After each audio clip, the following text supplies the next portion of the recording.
welcome to the panel.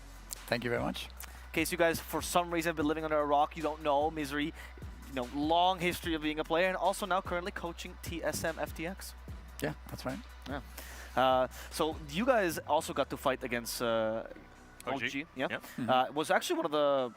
I mean, all your seeds were like surprisingly close, right? Particularly in the drafts. I think you guys were the ones that were giving most people trouble in your drafts. Never really got outdrafted. What do you feel with OG as a team when you got to play them? I think OG is a bit predictable in the sense that you can always expect them to pick up Razor, Timbers, or Viper. Sure. Right? And everyone bans 2 of the 3. Against us, we kind of did the same as LGD. We banned out Razor and Timbersaw and gave them Viper. Game 1 was really close, and but they managed to still snatch the win in the end, right? I think the problem for OG right now is that they just showed their first pick Viper strategy a little bit against us, right? So LGD has probably been looking at that quite a bit and formulated up kind of a plan against this first pick Viper. And we saw the Naga pick being really strong in this last game.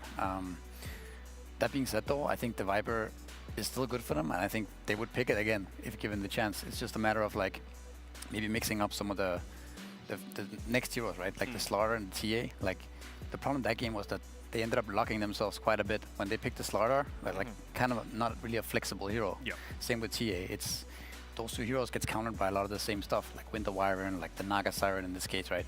And then that leaves Viper kind of on an island where he's like also not really having a place in the game. So I think like if you take last game as an example, I think if you pick the Slaughter, then you cannot pick the TA as well. Then you need to pick the Puck on 17 so that the Naga pick is not as strong because yeah, their draft is so locked at that point after the 4 first heroes. I want to ask you how you feel about first pick versus second and Dire versus Radiant. Like, is there any clear advantage that you see having coached not just the NA scene, but also how it works internationally? I think second pick is probably what most teams favor, just because you have the 2 counter picks. You have the absolute last pick and you have the 18 pick, right? And that's really strong. I think that outweighs what first pick has, which is the 1 counter pick in the first phase, you would say. And as for Radiant Dire, I think Dire has a slight win rate right now, advantage. And everything except C and SA, yeah. Yeah, I mean, the sides is always kind of hard to judge. Why is this, right? Might be it might be because some of the heroes that are being played right now, it might be like the Roshan is not as valuable. It is valuable, but it's maybe harder to take early on. And even if you do take it, it does require a lot of resources to take it. So if the team has a lot of emphasis on taking Roshan, the other team can be like, okay, we just give it away and we farm the map, right? So that's kind of what the Radiant advantage was about for a while, like for a long time, really. But if Roshan is the first Roshan is kind of nerfed, then yeah, it's maybe not as important. It really does feel like a lot of the decisions that you're making are farming feels like the better option than a lot of other decisions, right? You know, going and stealing away stacks or doing this. It's just splitting up the map, getting not only the net worth, but also an experience lead so that when those team fights happen, you're in a much more advantageous spot. Like, even if 1 person dies on one side of the map, as long as 2 cores are farming and maybe a support, you're on the winning end of it a lot of the time. Yes, I also think that speaking of OG, especially, it's like one of the best teams that actually like having 3 cores farming at all times, right? Right. They even have a voice line saying like, I don't care, I'm just gonna hit creeps, right? Yes. And that is, one of the absolute strengths of this hero, this team. We get right into the draft. This time, PSG LGD will get rid of the Viper and the Timbersaw because OG gets rid of the Razor, as LGD has first pick, and Chinese teams, they love that first pick Razor. I think everyone loves first pick Razor. Like, there's so few ways to be able to counter. 100% win rate, though, on Chinese teams, and Secret, which is now an official Chinese team as well, due to the first picking of Razor. I mean, Zeus is another one of those heroes that provides you that versatility, right? Like, LGD haven't revealed anything with being able to pick this one up, being able to run it 2, 4, 5. It's totally viable in any of those roles. So I like this opening. Again, it gives a little bit more strength to that 8th pick, the last pick of the first phase. I'm assuming that OG probably went for the 2nd pick this time around because it really felt like they just got crushed in the overall game strategy in game number 1 because of how LGD were able to respond in that draft. I'm curious, Misery. When you talked about the strength of 2nd pick, right? There's still some strength to 1st pick. For example, Tia, we saw it. There's so many broken heroes that the 8th pick became kind of like crucial. So was 1st pick. Well, how do you think the 8th pick right now is best utilized in the current meta? I think the 8 pick can be strong, but it can also kind of be not strong. That sounds maybe a bit redundant, but like in a way, I think first pick is a lot about trying to pick as many flexible heroes as you can to confuse your enemy into not having this valuable 18, valuable 24 pick, right? If the enemy don't really know where your heroes are going, if they have like 4 or 5 flexible heroes, it's very hard to pick 1 or 2 heroes that counters all that, right? Okay. Because you can adjust which heroes goes which lane, which heroes core, things like that. So I think first pick is a lot more about maybe confusing your enemy or throwing out a curveball or some disguising some of your core heroes with potential supports and so on. A bit like we see with the Viper from OG, right? Right. They're able to play it both 4 and 5 and also on MR. So we haven't seen a game, I believe, at least that I've been covering here on the panel, where when you're picking a support in this 8th pick, it is what wins you the game, right? We've seen some Nyx Assassins, we've seen like even a Crystal Maiden occasionally, and it just feels less impactful, right? Because it's not that, ooh, we're going to be able to protect this with the next 3 bans. Clockwork, it isn't really that, but you do get that flexibility still, right? Zeus, like I said before, can play 3 different lanes. Clockwork 2.5, I guess. Unless you're 9. Unless you're 9, but I don't think we're going to be seeing Nothing to Say play a mid-Clockwork this game. I am curious though, because you have been hyping this pick up the whole tournament. Every time they pick Warlock, you go, they need something going with the backlines. You always mention Clockwork, so is that enough to justify this pick? I think it's good just to be able to disrupt the Clockwork a little bit, but it's not just what you're able to do to them. You're providing a lot of assistance to the Zeus, right? You're disrupting the team fight. You're creating this barrier that Zeus has to play around in addition to the Heavenly Jump. Like, it becomes a lot easier game for the Zeus if you're just able to sit back and freely cast your spells. So I think what OG need to focus on, obviously they've already got the Tiny that could fulfill the role, but they need a way to be able to have vision, but also punish the Zeus on the backlines.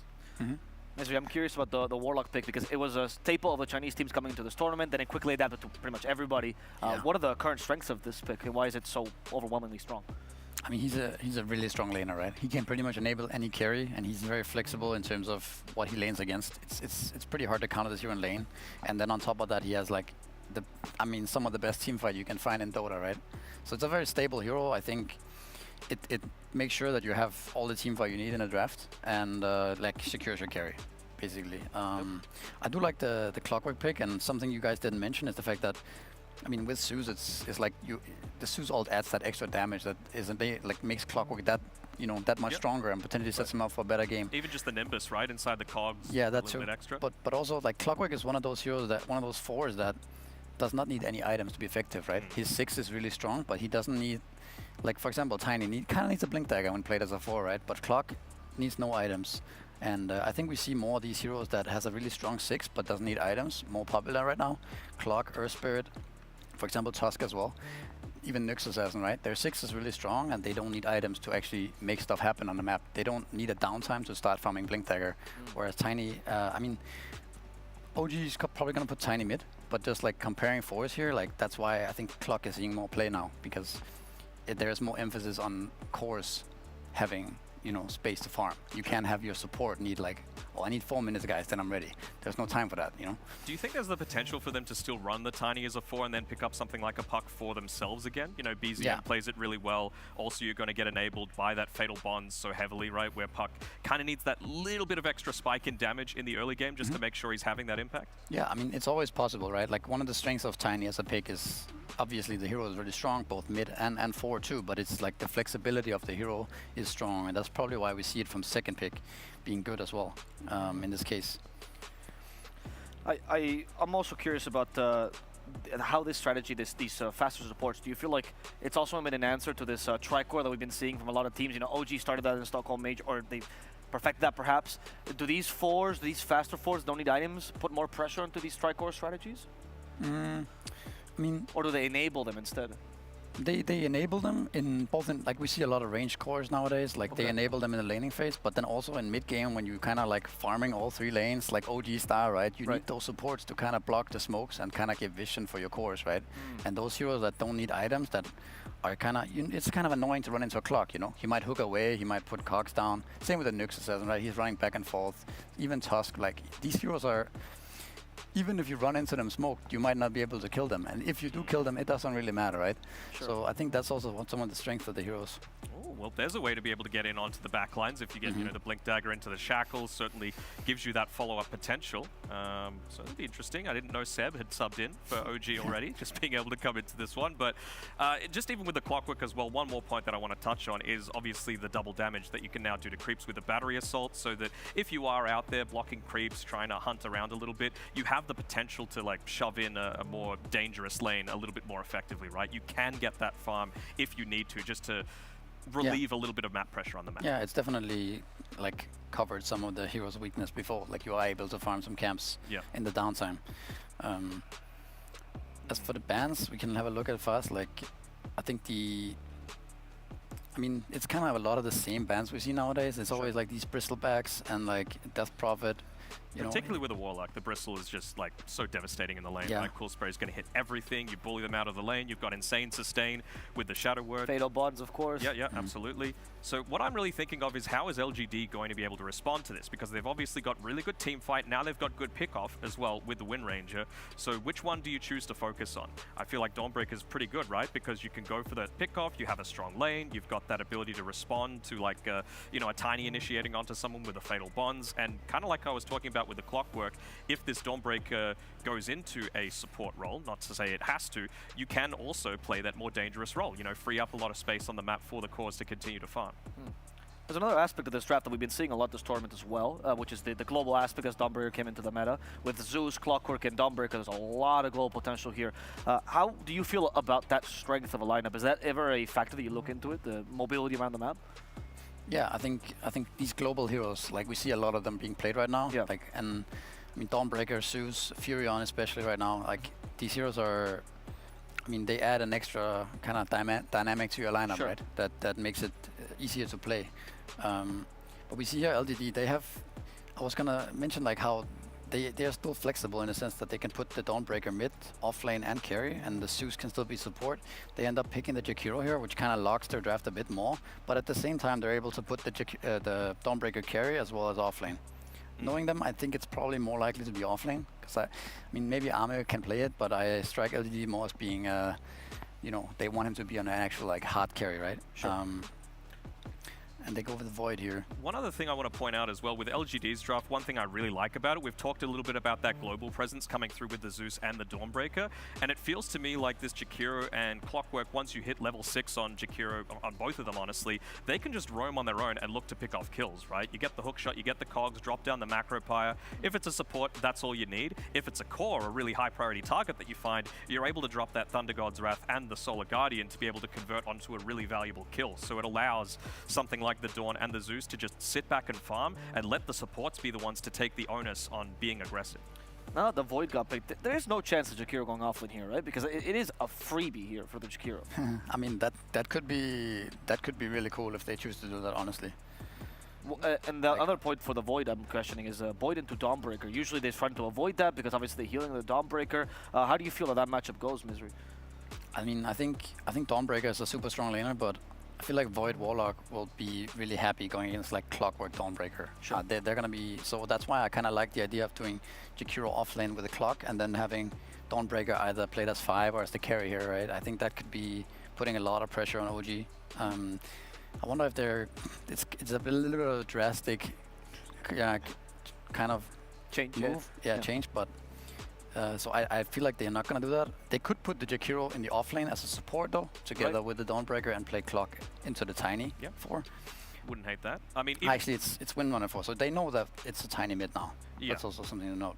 And a Spectre coming out. Okay, really doubling down Classic. on that global potential, right? 3 different heroes. Again, Clockwork, I guess you could say Rocket Flare is that a little bit as well. Yeah. I just want to touch on the Void really quickly, though. It feels like that time dilation is going to have a lot of value this game. You know, Dawnbreaker, one of those heroes that likes to weave in and out of fights, use the spells. They've got similar-ish cooldowns. Same sort of thing with the Zeus, right? You want to be constantly casting. Even the Jakiro to some extent. So I feel like maybe an early Ag Shard is the way that they're going to go after the Maelstrom on the Faceless Void this game, just to be able to dominate a few of those early skirmishes and look to cement the control on the map. But I really like LGD's draft so far. How does OG respond to this? Like, what's the final pick that makes their draft work? It seems like they have to just concentrate on Void being strong here. Like, you need something inside the chrono. I mean, they might pick something like Underlord or... It's banned. It's banned? Yeah, Oh, they yeah. banned Underlord, Okay. Slaughter. Maybe Tidehunter could be... I mean, they just need something that goes up against the Spectre and just chills there, right? Because it's, Right. it's a pretty free What lane about for a a lot of Necro? offlaners. How do you Necrophos? I mean, Huskar. they got Wow. a Zeus. Oh, that is the Okay. Amar special. Hello. Don't hate that. Don't hate that. We get to see something else coming out, and there's all smiles with the OG boys as well. I was thinking, like, what's going to provide break? Because, I mean, Tiny eventually, I suppose, can look to go into it, but that Spectre's going to be a little bit of a menace unless the lane gets dominated by Amar. Yeah. Every time I see the Huskar, I still remember this long pub chat I saw of Amar where he picked a Razor for the 15th game in a row, and someone else chats, I forgot who it was, Razor again, and he goes, "Do you want me to do Huskar instead?" As that's the threat from Amar. So, like right now, I think the pick is cool and everything, but I feel like there's a bit of a weakness for OG if LGD chooses to try lane safe lane. Ooh. Because they can actually just throw the Dawnbreaker off lane alone against Warlock, and he should be able to get a lot of stuff, right? Get something. By himself, yeah, something. Meanwhile, Huskar is a hero that's pretty reliable, reliant on having a good lane, right? Getting that armlet on early on. If he's shut down, it can be a real problem for their draft, I think so. I don't know if they can do that, but I think that's something that they can punish OG with.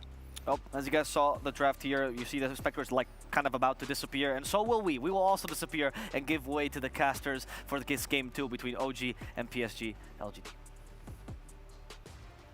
Amar the Huskar, that last pick coming out, Lacoste. That's a dirty one, isn't it? OG really flipping the script on that. It really is, but this global presence, we've seen it so many times in this patch over the DPC in this tournament.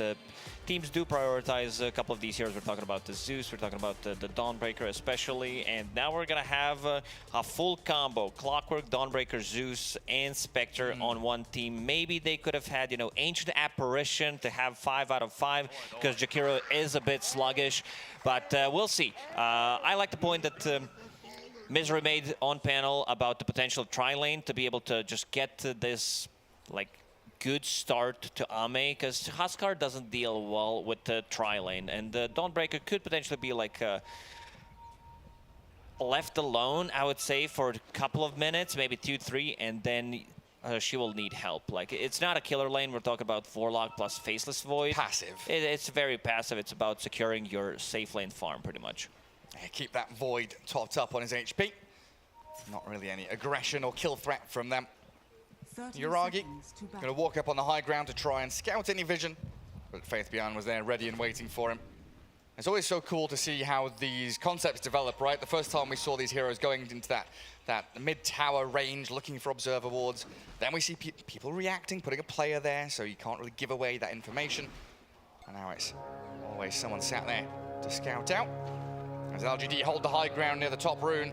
And the they're backstab coming from in LGD. From behind, they're baiting with nothing to say, and OG, they had no idea this was coming. They want Amar. Huge dual breath in onto Amar and Misha. Focus the Huskar with a battery assault. Jin-Q body blocking him, and Amar about to die as your first blood spilt out by LGD Zeus. Nothing to say, your mid laner grabbing that extra gold is going to be a huge boost to him. A perfect execution from LGD for that first blood. They did not allow them to see them. And look at the 2 observer boards scouting things out. One in the triangle and one behind tier 1 and tier 2 tower. That's huge. I see everything coming. And it looks like Misery was absolutely spot on. 3 heroes from LGD up top. The tri-lane has been assembled. And Amar, I think he's realized what's coming. He sits away. They focus Tiger, forcing both supports back as Misha has also traversed his way up top.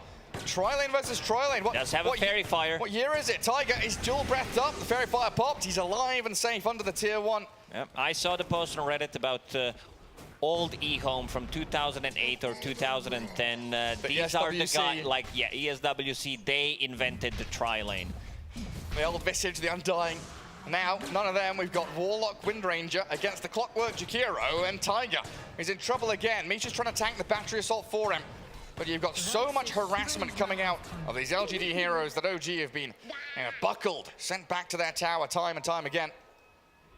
Also, Ame going for Earn. This is a Wow. bit of an old school build because they knew, they already know, like PSG LGD, they're prepared in every single segment of the game because they knew that they're going to run a tri-lane. So having that means they're going to be a little bit more kills, a bit more aggression. So the value that you get from Earn is going to be pretty nuts in this game. Also, to say off to a good start. One more time, getting the first blood, getting that bottle. So he's going to have rune to be secured and also bringing some extra items. What is he bringing? Magic Stick and the Clarity. Yeah, leaps and bounds ahead already. And will the Spectre, you reckon, finish that into Spirit Vessel against the Huskar, or is it just an Earn for laning it's stage? just for the laning stage. It gives you like decent amount of stats, a bit of mana regen, and yeah, exactly what you need. Makes sense, makes sense. Yeah, I mean, Sage's Mask is such a valuable item all around. I could pick up for him as Misha's Courier, with a lot of regen on it, dies. So this top lane looking pretty dire for OG. Sage Mask for something called Sage. It's carries are pretty happy to buy the item. They are. Now bot lane, Uragi against Faith Beyond in a 1v1. So that's not too bad for the Dawnbreaker, right? No, Dawnbreaker's gonna do okay because she does like every single time the hammer's used. And look at the build. He's going for a point in Luminosity just to have some extra sustain, a bit of more harassment. And, here comes the harassment because he just used the Time Walk. Tiger turning onto Xingqiu. Why is that? To hold them back. It's triple range from OG, so they've got the ability to position themselves and do good damage into the Spectre and the Clockwork if they are able to put themselves in that spot. And they'll go towards Ame. A couple of burning spears. Why? Getting chased down by Tiger. So revenge for OG incoming. No way for Jakiro to slip away from that. Finish him off with the They want to get a return kill. Only level 1 on Clockwork. Needs to be a little bit careful. Straight towards Tiger, though. Into the middle of 3 of them. Shadow Word on him. Tiger, wind running away, and now Xingqiu going to hand his life over to Amar, who gets a double kill. OG used the opportunity because Clockwork was trying to pull the lane back. Lane was very close to tier 1 tower of OG, and they needed to pull it back, and instant aggression coming out. You mentioned the 3 range heroes, especially against Spectre. Ame actually has Spirit Vessel queued up. Ooh. Yeah, that's why I was wondering. Against the Huskar, it kind of makes sense, but you have the worry that he's not going to scale if he buys this item. It's quite expensive for a position 1 to go for this utility item. As in that mid lane, top rune spot, BZM trapped inside the cogs. Xingqiu, he sets it up for nothing to say here to get a bit more zap damage in. And Zeus finding another kill and accelerating his own game. He still might change his mind about the Spirit Vessel, but yeah, thinking outside of the box, maybe they're gonna play a bit more like heavy, like carry-oriented build on Dawnbreaker, and the Spectre will catch up. Because you don't want to have Spirit Vessel on the core Dawnbreaker. Zeus is not the one that's gonna buy it, but yeah, we'll see if he heavily commits to it. We'll see what he does. Yeah, we'll give him that. A little bit of a window there. It's a nice stopgap item just to kind of bridge the early game. OG will need to be careful. Zeus is going to be level 6 very soon after the next creep wave. So then having that extra damage on 3 heroes against the tri-lane, that's going to be massive. This is when LGD will try to get a kill or 2. Well, the contest on the pull. Xingqiu getting shackled, but he's got Tiger inside the cogs now. Dagger across from Ame. Close the gap onto the Wind Ranger. She'll try and get out with the Wind Run. Xingqiu going in, but the Solar Guardian is coming in, landing onto Amar's head. And Huskar, the quick change of focus, charging in towards Misha and Tiger now, and all 3 of them are going to die. Clockwork, the only casualty for LGD.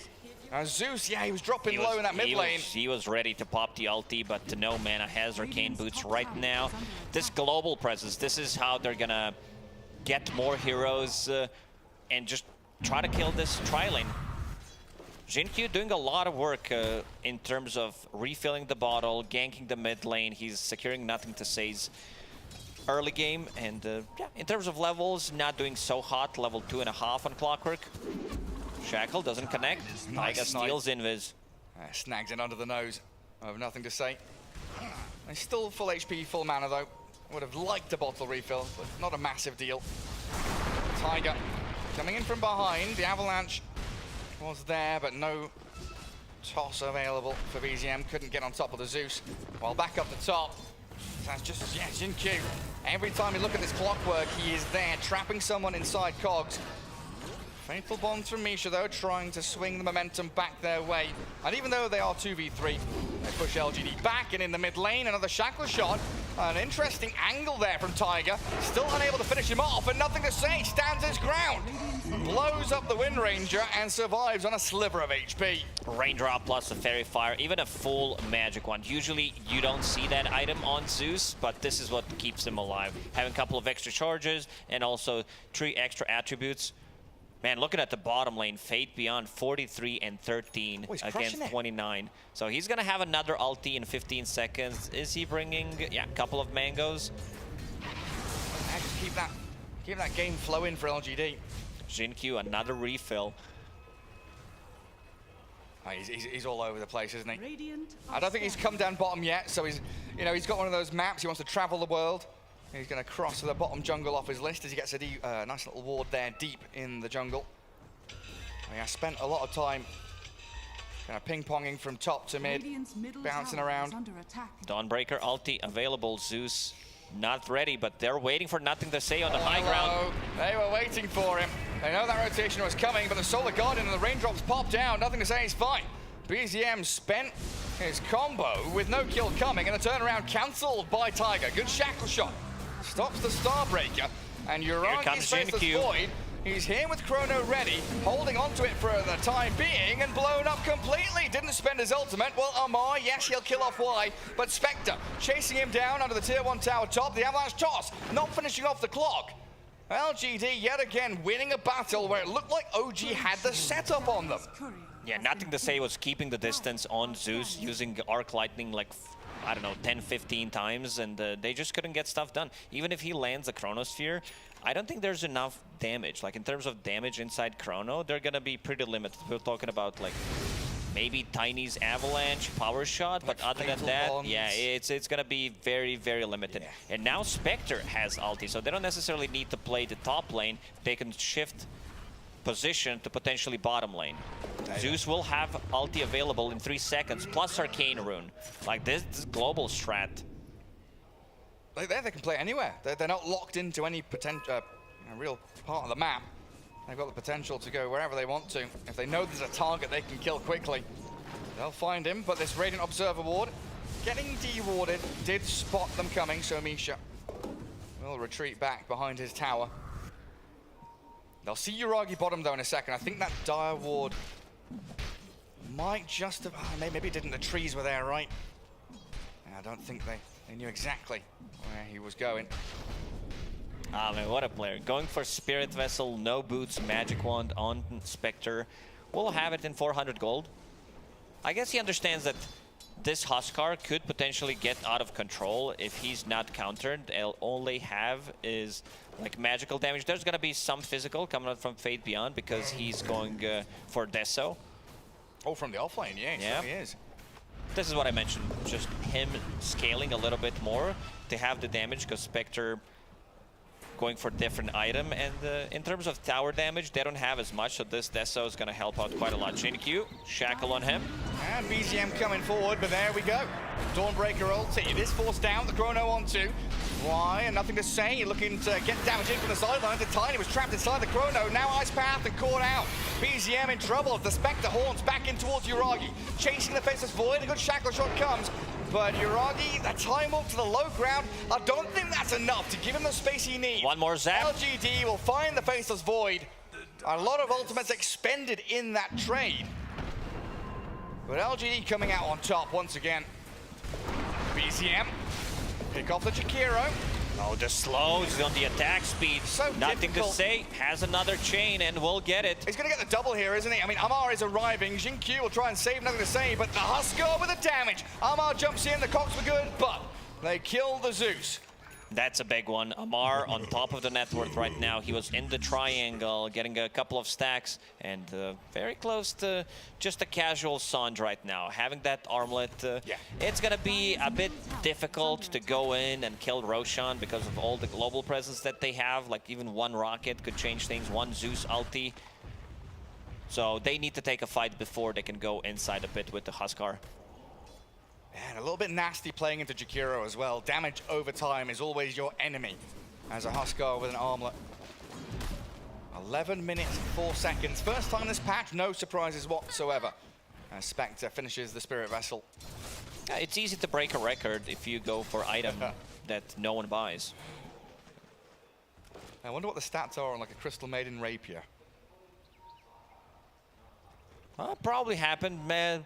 Not in the DPC tour, but yeah, in some lower brackets, definitely happened.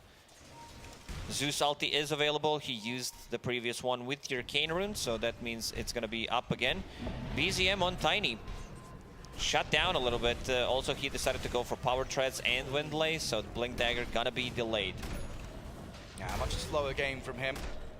And both of the big cores, well, I guess the regular cores on OG sitting about 4,000 net worth. And again, we come back to the point about Amar being that position 1 from the offlane. He is the highest farmed hero in the game at over 6,000. A lot rests on his shoulders going into these mid-game team fights. Oh, Radiant using the scan, wrong side. PSG LGD will do a wraparound. It's only Wind Ranger that they can find. Should be an easy one. Another Arcane Rune. Could we check the rune control again for this particular game? Because in the previous one, yeah. Zeus 6, Tiny 3, and Clockwork 5. We've seen this from LG, right? You know, up against any team at this tournament. It has been control the runes for nothing to say. Bounty runes as well, of course, adding a lot of that income to LGD's bank account. It's a 1K lead. So on the other side, you can say OG doing a pretty good job at keeping the farm rates up and actually hitting creeps much better. 107 last hits compared to 69 on the Faceless Void. Nice. Faceless Void going for Head of Midas is going to have it right now, pops it immediately. Seems like Yuragi going for a bit of a different item build because he was playing 1 versus 1, so you don't need that much sustain. It's still slower. I believe like one of the fastest one was an EU DPC Div 2, like 5 minutes, 5-minute Midas, because Faceless, it was also on Faceless Void, yeah. Low skill, I believe, is the one who got it. 7 minutes usually. As fast as Void. Might be a rush, you know, he's gone for Treads Wraithband. TP's away from the bot lane, gets out of the reach of Faith Beyond's Dawnbreaker. And there's another rune, right? DD spawns bot. Guess who's getting it? It's nothing to say. He is picking up the power runes.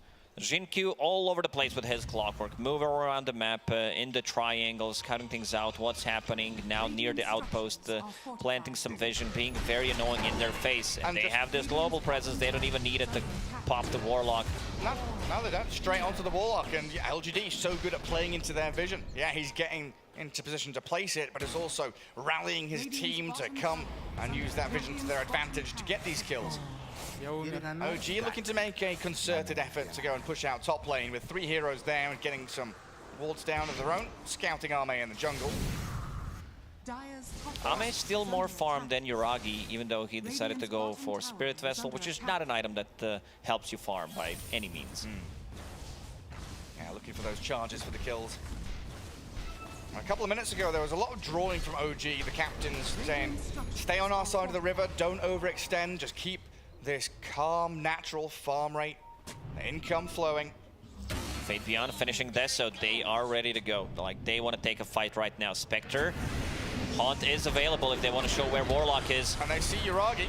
A few spells onto him immediately. The Golem dropped in onto just Jinkyu. The Faithful Bombs across the 4 of them. Tiny in with Avalanche Toss, and they've killed the Clockwork quickly. Solar Guardian now, as Faith Beyond arrives, and they'll burst through too. Tiger and BZM being blown up. Y will drop, and Faith Beyond taken out by Amar, and Yuragi's Chrono. The turnaround from OG. They kept Tiger alive, and now they're on the Spectre. 5 heroes about to die. LGD getting wiped. Oh, what a beautiful fight from OG. Very patient with the Golem and also with the Chronosphere. They did not want to commit immediately. They also have like good ways to counter-initiate. And yeah, look at some of these numbers. Is that 3,000 damage done by Warlock? Yeah, 4,000 by Huskar. Yeah, those Fatal Bonds. And finally, OG about to pick up 1 rune. Oh, Misha gets it. An arcane rune for him. Yeah, because Tiny was not close. Usually you would want to give it to Tiny, but Tiny does not have a TP. Hook shot. In. Why? Trying to catch up here to Tiger, but the shackle shot keeps him at bay. And Huskar straight back in with the life break in a fire. Power shot trying to snipe Jin-Q, but he popped his one, and it looks like he should get away. OG doesn't rely, like, even without, you know, Chronosphere and Rock, they can still take a fight, because you have Huskar. On the other side, PSG LGD, they want to have Zeus ulti, they want to have Spectre. We're going to see that again. Like, Rock drop and Yuragi managed to get out. Like, even though there was an ice pad, but a good shackle, so he manages to get on top. And look at this life break with the Fatal Bond. Yeah, I mean, everyone had Fatal Bonds on them. As soon as the Huskar spots the guy he wants to go on, Faith Beyond just immediately evaporates. Fatal Bonds bounces the damage back into the Chrono on the Zeus.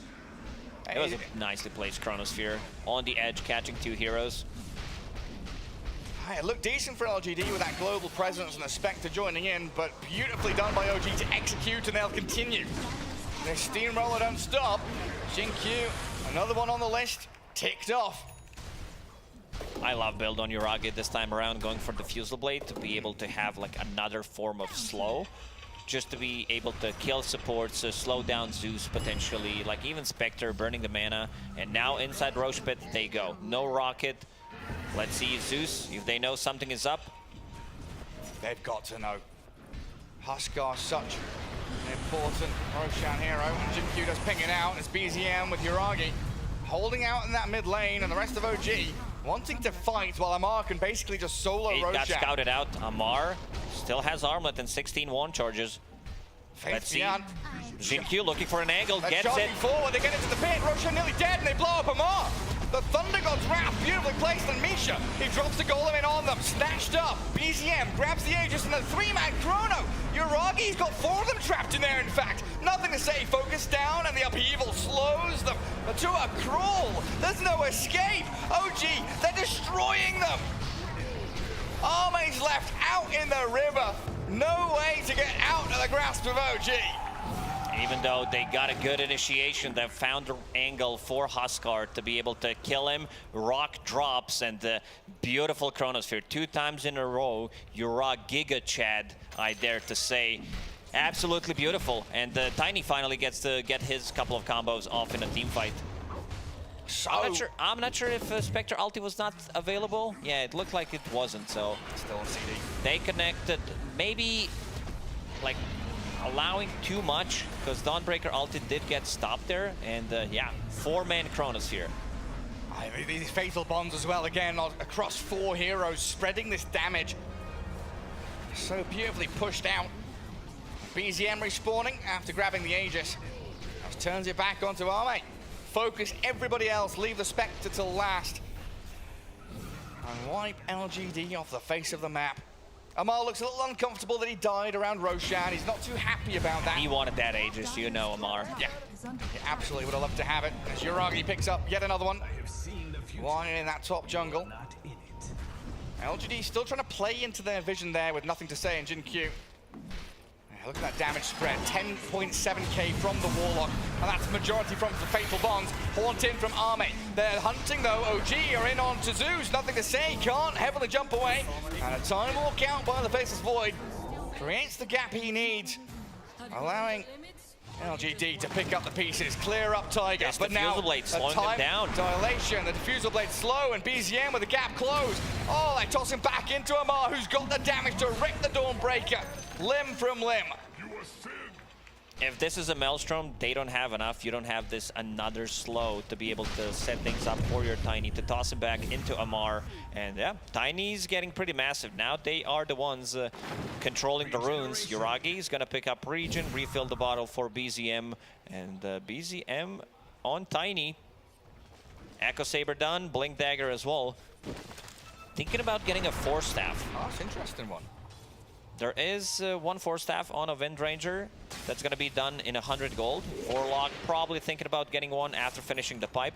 They're going to hit a big timing with this pipe. A lot of damage will be negated by pipe, because most of the damage that they got is magical, besides Dawnbreaker. A couple of right clicks, you know, here and there. Getting scouted. I saw BZM for a second, but it was Jin-Q and Y, the 2 supports, not wanting to stick around. And yeah, look there. He's caught up now, BZM. Not just that, but they've overtaken in terms of bounty rune gold as well. Of course, getting them later on gives you more of that money. Why very aggressively farming this bottom Radiant jungle. OG is spamming them. Don't let them get away with this. Get straight onto that Jakiro. Jinkyu with the hook shot, the 4 staff across. But Y is focused down. Jinkyu has to force staff and TP home. What was that? What was the idea there for LGD? Putting 2 supports bottom. Is that trying to just drag OG away from the rest of their cores? They freshly placed 2 observer wards, so this is where they're going to be playing for the next couple of minutes. Dire are scanning. Zeus having a bit of a rough game this time around. 4 deaths. They did manage to find him a couple of times, and he was thinking about getting the Aghanim Scepter. Maybe I need a Ghost Scepter on top of that, and now going for Eon Disc. Wants to be able to protect himself. And they also have Seb, you know, even though that he's not in the game, but a couple of voice lines. He's there. They can feel the presence. He's in the same building. He's there in spirit. OG smoked up. I've got great ways of catching and killing any number of these LGD heroes. BZM. Just going to clear out the mid-wave rather than going into the darkness of the dire triangle. And yet again, they're going to want to play into their vision. 2 Radiant Observer wards, and 1 up towards the top jungle and 1 on the basically the ground of the dire base. Faith Beyond, scouted by the power shot. Yuragi chases. Shackle shot and the avalanche there, and this Faithless Void now unstoppable. Value from this Diffusal Blade. I already mentioned it a couple of times, but yeah, more. got him like 4 kills already. Level 18 on Faceless Void. That Hand of Midas really paying off. Ame, level 15. Getting Manta Stall done, still not that much damage. Like I don't know if they can just go in and burst Faceless Void, especially when Warlock is sitting behind him. It's incredibly difficult. Yeah, look at that. The Spectre was a little bit ahead, that one fight near the Roche pit is where everything skyrocketed for OG. Couple of fights like that. OG in a great spot. Avalanche misses, and Y with a Glimmer Cape going to get himself down into the tree line. Got TP out straight away, and the 4 staff there is allowing BZM to play aggressively into the Jakiro. Solar Guardian and the hook shot though. LGD not letting OG having any freebies, taking down the Tiny and the Wind Ranger. These are the type of fights that PSG LGD needs to take, because Yuragi was showing top lane with no TP, so they knew that they can go for this kind of a play. They're trying to split the map and then take them by surprise. Straight back in, onto Yuragi, kill 2 bot, move up to top, golden dropped, on to Faith Beyond. The Ice Path misses, but Yuragi's gone straight in towards nothing to save. Nearly blown up, but it's BKB forcing the Eon Disc now after that chrono. And Yuragi realizing quickly he couldn't finish the job that he started. And they will pick off Misha with Jinkyu's cogs. Faith Beyond. Careful, buddy. Look who's coming over this hill. It's a monster. It's Amar. And he is hungry. Splitting out the map. And then trying to go for Faceless Void. Baiting the Chronosphere. Assembling Eon Disc on Zeus. And also BKB usage from Faceless Void. It's all about these little things that did add up in this fight. Do you have any big items on side of PSG LGD? It's still far away from Spectres. Scotty and yeah, Zeus going for Aghanim Scepter. That's going to take a while. No BKB. Like PSG LGD will need to farm for another like 3 or 4 minutes to get another set of items on their side. Yeah, I mean, forcing the chrono, the BKB is nice. Do you think OG are still happy with the way that all went? Because with no Haunt, Thunder God's Wrath, looking at the cooldowns there, like, yeah, you've got hook shot, but can OG go for another fight? Or with Golem and Chrono being down, are they going to have to wait it out just like LGD will have to do? I don't know if they want to force a fight without a Chronosphere. Maybe if the fight comes next to them, they will take it, but they feel much more comfortable just waiting for Chrono, waiting for that rock. So both teams looking just to get that farm going. Wait out the ulti cooldowns and try and prepare themselves for those team fights. You know, placing deep vision. We see OG there with a Tinker Ward. setting things up to maybe push out the top tier 2. And of course, we are now looking towards that second Roshan. A minute and a half until the big man spawns up again. GQ down in the bottom jungle. Find him. Oh, he found the angle, still gonna die. Hook shot to the creeps, but 3 heroes, 3 cores tracking back on him as they snap smoke. Aghanim Scepter delivered for the Huskar now, so he's got that upgraded life break, forcing the duel basically. Yeah, pretty much. 3-second duration taunt. That's gonna be big. Locking down a hero if he can find an opening on Zeus. He does have an E on this, but let's see this one. Ame, up and down, up and down. Trying to juke it all around, but Amar's found him. Focusing the Spectre and the Chrono, jump in from Uragi, diving deeper. Tiger dies, Ame somehow, he's still alive. Solar Guardian's there to heal up the Zeus as well, but the Spectre finished off by OG. Ame with the buyback. He wants to fight and continue this one. Misha doesn't have the Golem. Down goes the Warlock. Faith Beyond with a double kill, and Amar, he needs backup, and he needs it fast. He'll life break down to the low ground on the creep wave, but LGD, they've got his number. Amar's in the cog. Oh, he's gonna get a kill. He's gonna 9 finish charges, LGD. 9 stacks. They're trying to keep him alive with the Glimmer Cape, but it's not gonna be enough. Roshan is being pinged out 20 seconds. Yeah, they need to get this Rosh, because it was a relatively early buyback from Ahmed. He wanted to join the fight. 10 seconds. In terms of Rosh damage, not the greatest. They do have like Manta style Spectre with the Desolate and Deso on Dawnbreaker, but I don't know if they want to go in. 40 seconds until Huskar respawns. Huskar's doing so much in these fights. Oh yeah, he is. Like really, it is no joke when you've got Fatal Bombs on 4 or 5 heroes and a life break comes out onto someone like a Spectre who is very tanky, all that damage stacking up and spilling across LGD. And Huskar there didn't have buyback, and we know that, but maybe something LGD were considering was the ability for Huskar to rejoin the fight and make it a 5v5. New neutral items are dropping. Anything big? Nothing not on their side. Right, Spectre with the Paladin sword. That's not going to keep her alive in these fights. Clockwork with the Cloak of Flames. Huskar has one of those cloaks as well. Yeah, he's called Cloakwork when he picks it up. Cloakwork, yes, Lacoste. All the abilities are going to be ready in 20 seconds for OG. Oh, a blink dagger for Tiger now. Even more maneuverability to get on top of the Zeus, which has been his primary focus. Finally, shackle shot angles. It's been very good from OG. Now Huskar focusing Spectre. Time Walk misses. Clockwork in the cogs. Shackled up. Well, there's Tiger. Showing off his fancy new item. Repositioning himself perfectly. And Clock dead for 40. Is this a quick they're going to try him, to force it. Yeah, I feel like they will. 40 seconds, more than enough, and here comes instant buyback from Clockwork. And look at OG. As soon as that buyback happens, they're ready to move out of the pit, reposition, think about their options, go to the high ground. It's always the safest move. But which high ground do they want? They're like, do we go triangle? No. That's too far back. We'll go aggressively onto their high ground, move to their top lane, find an avalanche toss onto their Jakiro, and pick off wide.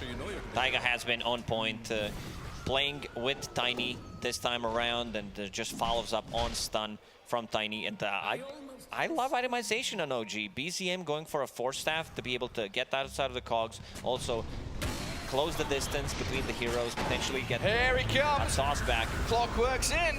A hook shots and cogs. The Golem in onto Faith Beyond's hit.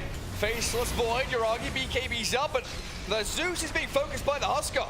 Amar just jumps straight into the back line. Oh, doesn't get a bash. No, he just TP's home. He's perfectly fine now, and Dawnbreaker slamming into them. BZM about to dive, but blinks away from the hammer. Arme down in the river. Looking to slip away from Uragi and Amar, but another life break comes on forward. Solar Guardian is there from Faith Beyond, and they turn it on, and he gets it. Crit 1.2k. Big DD slamming from Faith Beyond, and he aims BZM now. They've got the Clockwork, sure, but Uragi needs to do so much more. Faith Beyond will be a big pick-off for them. And LGD lose 3 heroes, while OG could still go into the pit. Yeah, they could potentially buyback on Huskar if they feel like they don't have enough. Golem is there to tank Roshan. They have sustain from Misha, but still respecting, forcing Nothing to say to TP out of the fight. Like, this is majority of their damage. And one more time, Diffusal Blade trying to set things up. That was a fight without a Chronosphere, because Yoragi wanted to land a 2-man Chrono, but canceled it last second. And they will have it. They will have it. 15 seconds for a BKB, so they... Ooh, that's a lot of damage. 25,000 damage on Faceless Void. Look at the Zeus, Spectre, and Dawnbreaker doing about the same amount as well. But LGD not in position to go and contest this Roshan. OG gonna get it for free, it looks like. Yeah, Nothing to say, sat in the mid lane. Arme down bottom. No ultis for LGD, and no way they can get into this pit to stop OG. Seems like they're gonna bail. Not gonna go for Roche. Yoragi thinking about going in.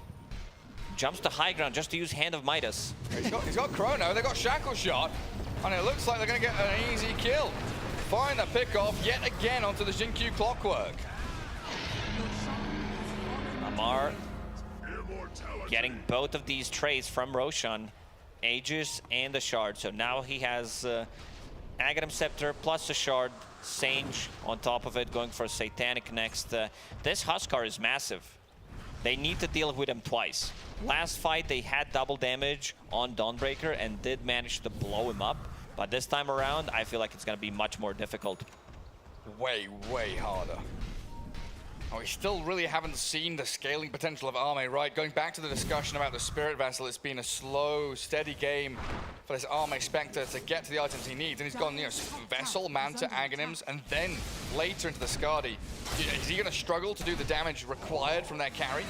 It's more going to be about trying to kill the two supports on OG and then deal with the rest, because locking down Faceless Void with status resistance, with Warlock behind him, might be a bit too difficult. Amar not in range to use it immediately. Oh, our favorite animation. Would stop it. The Huskar midlife break animation gets stuck for a few seconds. And he's back. I think you should follow. Go inside the base. Yeah. I mean, it used to, right?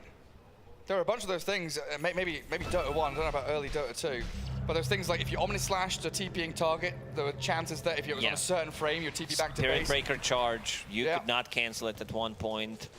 It was pretty grief ability. Life break back into Fountain. Faith Beyond being found and immediately first hit bashed. Cancel the TP. Can get a blink. They're into the trees. He BKBs up. The blink is coming. The hook shot forward. They'll save him up with Jinkyu's move. Uragi trapped in the cogs. Or is the Clockwork trapped with him? The bashes and stones. Uragi just turns and faces against Clockwork. LGD spend a fair amount there to save Faith Beyond, who is still stuck in the forest. They should know that he's there, because he tried to TP out. Yeah. And that means he's there somewhere, but they're not going to waste any time. And now Faceless Void with Skadi, another form of slow. He's massive, 21,000 net worth on him. Huskar not too far behind. Yeah, Faith Beyond has kind of transitioned into that carry from the off lane that we're seeing more and more often. Uragi, where are you heading off to? Top jungle, hunting white. It's just very oppressive from OG. Push bot tier 1, move up to top. There is no room to breathe here for LGD. Being suffocated. A little surprised that the Wind Ranger did not buy Shard. Because we have Blink Dagger, Force Staff, which is kind of okay, but I would love to see a Shard somewhere in between. Yeah, the Gale Force always seems so impressive when it's used in pro games. Maybe he's forgotten about it. And Amar pinging forward. He wants to keep this one going. Clears out creep wave, gets his own creeps up to tier 3. LGD going to quickly realize that they have to deal with this one way or the other. A team fight is imminent. Nothing to stop this Huskar just yet. Zeus's Nimbus quickly cleared out. Right, does LGD want to try and wrap around? Do they just face off in front of their tier 3s? They glyph. And they hold OG back, but I don't think that's going to stop the War Machine from moving. Yeah, Yuragi time walks up, reverses it back. OG understands where the real threat is coming from. If you look at the itemization, Huskar does have extra magic resistance. Then you have Tiny with the Mage Slayer and the Warlock full pipe. Huskar's just finished off a Satanic, I think. You're right. Coming on Courier, full Satanic flying out to Amar. Drops the Sanj. And now he is just impossible to deal with. It's one of these games where, I don't know, like, who do you focus? You go on Huskar, you got to kill him twice, basically 3 times without how tanky he is in the Satanic.